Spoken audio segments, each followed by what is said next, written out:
नमस्कार, आप देख रहे हैं एबीएस स्टार न्यूज। आपके साथ मैं अंजलि, आप सभी का स्वागत करते हैं हमारे इस देश लाइव के बुलेटिन में, जिसमें हम बताएंगे कि आज दिन भर क्या कुछ रही हलचल।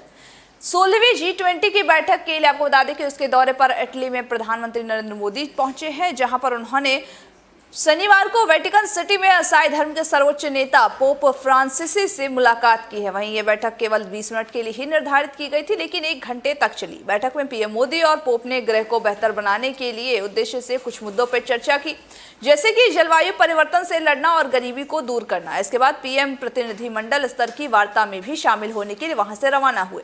इसके अलावा पीएम मोदी ने पोप फ्रांसिसी को भारत आने का न्योता दिया। राजनीतिक विशेषज्ञों के अनुसार गोवा में विधानसभा चुनाव से पहले यह दौरा राजनीतिक रूप से महत्वपूर्ण माना गया, क्योंकि गोवा में ईसाई समुदाय एक महत्वपूर्ण समर्थन आधार बनता है। पार्टी नेताओं ने कहा कि राज्य में बीजेपी के लिए समुदाय का वोट बेहद ही महत्वपूर्ण है, क्योंकि इसके समर्थन के बिना सरकार बनना मुश्किल है। इसके अलावा रोमन कैथोलिक चर्च का केरल में भी प्रभाव रहा और साथ ही ईसाई और मुसलमान राज्य की आबादी का लगभग आधा हिस्सा है और बीजेपी एक मजबूत राजनीतिक ताकत के रूप में उभरने के लिए ईसाइयों का समर्थन पाने के इच्छुक भी है।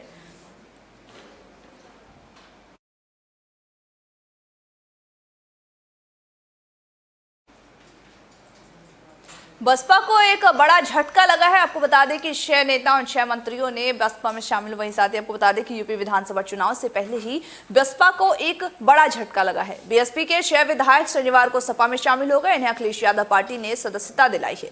ये विधायक लंबे समय से अखिलेश यादव से संपर्क में थे। वहीं एक बीजेपी विधायक ने भी सपा की सदस्यता ली है।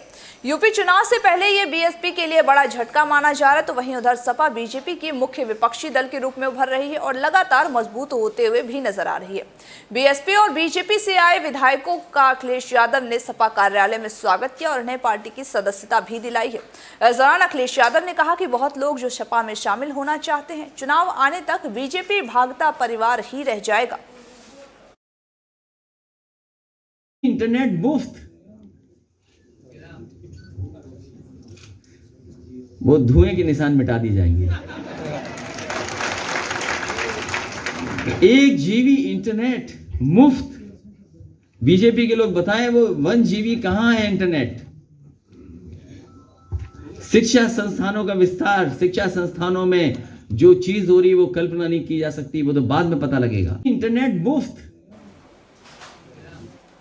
अरुणाचल प्रदेश के कामोंग नदी का पानी अचानक काला पड़ गया, जिसकी वजह से उसमें रहने वाली मछलियों की मौत हो गई है। वहीं साथ ही जब ये बात स्थानीय प्रशासन को पता चली तो उनके हाथ पांव भी फूल गए। प्रशासन ने लोगों से अपील की कि अग्रिम आदेश तक नदी के पानी या फिर मछलियों का सेवन न करें। वहीं साथ ही स्थानीय प्रशासन ने मामले की जांच के लिए विशेषज्ञों की टीम भी गठित की है। जिला मत्स्य पालन अधिकारी हाली ताजो ने बताया है कि जिला मुख्यालय सेप्पा में हजारों मछलियां मृत पाई गई है। जिला मत्स्य अधिकारी ने बताया कि प्रारंभिक जांच में नदी के पानी का TDS भी बढ़ा हुआ है। इसी कारण नदी के पानी का रंग भी काला पड़ गया है। उन्होंने साथ ही बताया कि TDS बढ़ने के कारण जलीय प्रजातियों के लिए पानी में दृश्यता कम हो गई है। साथ ही उनको सांस लेने में भी समस्याएं हो रही हैं, जिनसे उनकी मृत्यु हो रही है। विशेषज्ञों की माने तो नदी में TDS 6800 मिलीग्राम प्रति लीटर था, जो कि सामान्य सीमा से 300 से 1200 मिलीमीटर प्रति ग्राम काफी ज्यादा है।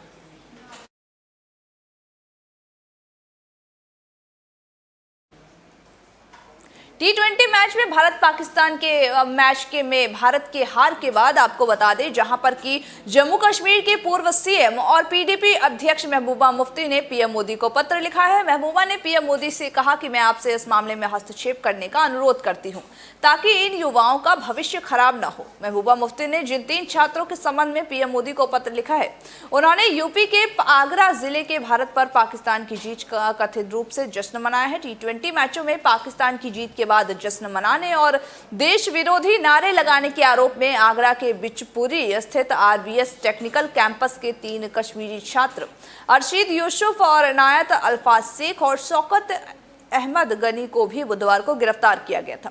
आरोपियों ने व्हाट्सएप पर स्टेटस वीडियो लगा करके खुशी जाहिर की थी। मामले में तीनों छात्रों के खिलाफ थाना जगदीशपुरा मुकदमा भी दर्ज कर लिया गया। आपको बता दें कि भारत पाकिस्तान के बीच 24 अक्टूबर को T20 को मैच हुआ था। वहीं आरोप है कि पाकिस्तान की जीत के बाद तीनों कश्मीरी छात्रों ने देश विरोधी गतिविधि भी की थी। हुबल वतनी है, ये आप किसी के ऊपर जबरदस्ती किसी को हुबल डंडे के जोर पे आप हुबल वतन नहीं बना सकते हैं। उसके लिए हमदर्दी, प्यार की ज़रूरत है, ताकि आप यहाँ के लोगों के दिलों को जीत के, बजाय इसके कि वो पाकिस्तान के साथ आइडेंटिफाई करे, वो यहाँ के साथ आइडेंटिफाई करे। और खेल खेल होता है इसमें, चाहे आगरा में जो हमारे बच्चे, जो स्टूडेंट्स को जेल में बंद कर दिया हो, या चाहे कश्मीर में जिस तरह से नौजवानों की पकड़ दकड़ हुई है, ये बहुत गलत है। मैंने पहले भी बोला, अब भी बोलती हूँ, इससे हालात बिगड़ेंगे, कुछ सुधरने वाला नहीं है।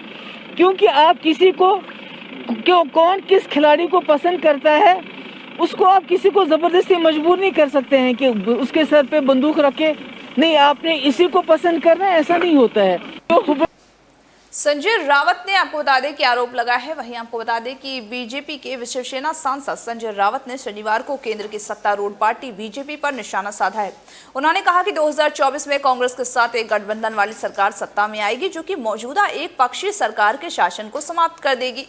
पुणे प्रेस क्लब की ओर से आयोजित JS करंदीकर स्मारक व्याख्यान को संबोधित करने के बाद पुणे में पत्रकारों से बात करते हुए रावत ने कहा कि कांग्रेस के बिना कोई भी सरकार नहीं बन सकती है। कांग्रेस देश की एक प्रमुख पार्टी है, कांग्रेस विपक्षी पार्टी भी है और अन्य क्षेत्रीय पार्टी भी है। बीजेपी भारतीय राजनीति में रहेगी, लेकिन एक विपक्षी दल के रूप में। वहीं जब रावत से राजनीतिक रणनीतिकार प्रशांत किशोर के कथित बयान पर बीजेपी कई दशकों तक सत्ता में रहेगी, इसके बारे में पूछा गया कि उन्होंने कहा कि बीजेपी भारतीय राजनीति में रहेगी, लेकिन एक विपक्षी दल के रूप में। उन्होंने ये भी कहा कि बीजेपी का दावा है कि ये दुनिया की सबसे बड़ी पार्टी है। यदि दुनिया की वो सबसे बड़ी पार्टी चुनाव हार जाती है तो वह विपक्षी पार्टी बन जाती है। उदाहरण के लिए महाराष्ट्र में बीजेपी 105 विधायकों के साथ मुख्य विपक्षी दल ही देख लीजिए।